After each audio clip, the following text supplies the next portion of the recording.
All right, so we're going to look at solving for a in this problem. So if we have this equation, the first thing we're going to want to do is distribute.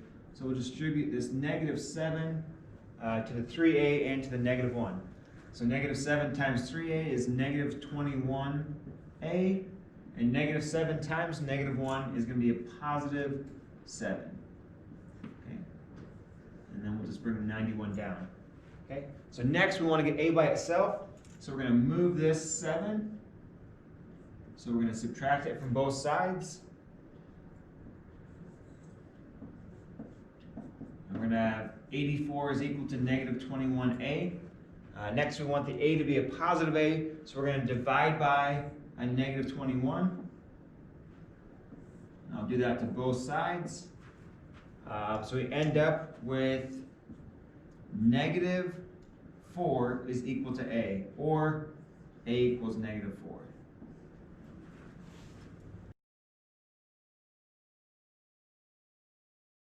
All right, so now we're going to look at this multi-step equation to solve for m.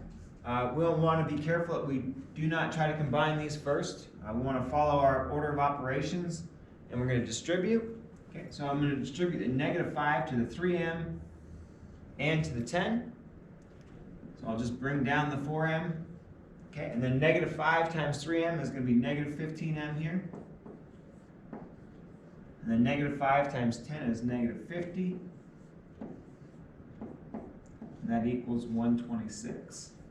Okay, so next we want to combine our like terms. So our m's over here. Since we're not going across the equal sign, we're just going to do the operation that it says. So 4m minus 15m.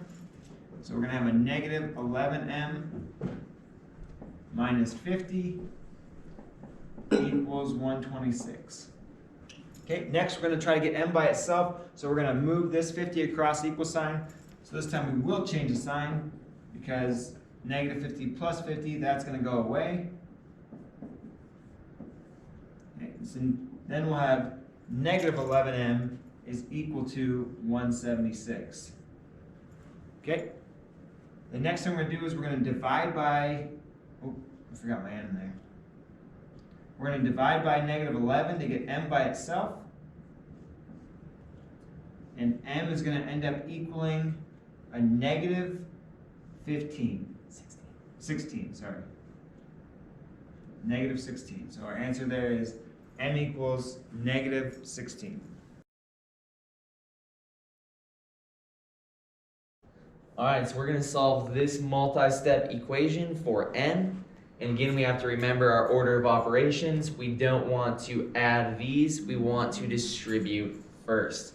So in this case, we're going to distribute this fraction to both of our terms inside the parentheses. So we're going to multiply the 3/8 to the 16 and to the negative 40n. So when we do this, we'll still have our negative 18.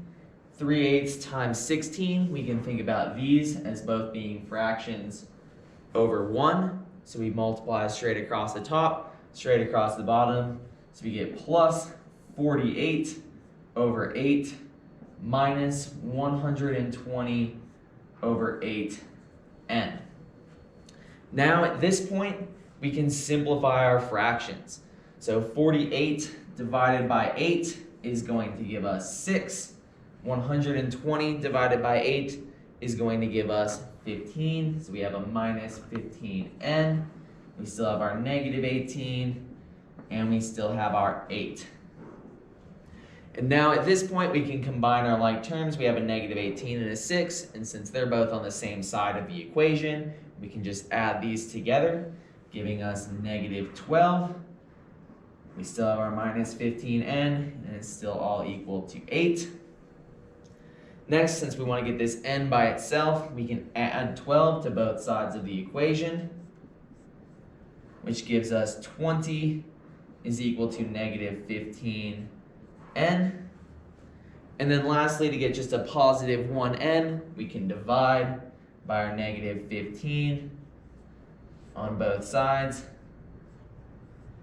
And then this is going to, once we simplify 20 divided by negative 15, we can simplify this into the fraction. We have negative 4 over 3 is equal to n.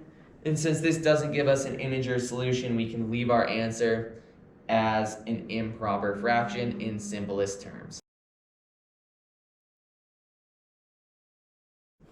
Alright, so we're going to solve this multi-step equation for r. And notice in this case we have two sets of parentheses, which means that we're going to have to distribute twice. So before we start distributing, here we have a negative, and we can see that there's not a coefficient out in front of this. And whenever we have this, remember we can put in a 1. So in this case we have a negative 1 out in front. So when we distribute, we can distribute the 7 to both the 3r and the minus 1, and then we'll distribute this negative 1 to both the r and the 5. So when we do this, 7 times 3r will give us 21r. 7 times negative 1, we get negative 7. Negative 1 times r, we have minus r. And negative 1 times 5 gives us minus 5. And this is all equal to negative 52 still. Now at this point on the left-hand side of our equation, we have two sets of like terms. So we have both the r's and just our constant terms here. So we can start by just combining our r's, and since they're on the same side, we're just going to subtract. So we have 21r minus r. This is going to give us 20r. And then we have negative 7 minus 5. So negative 7 minus 5 will give us negative 12. And this is all equal to negative 52. And then continuing to work to get r by itself, we have this negative 12 that we need to get rid of, and we can do that by adding 12 to both sides of our equation, which will leave us with 20r is equal to negative 40. And then lastly, to get just positive 1r by itself, we can divide by 20 on both sides, giving us r is equal to negative 2.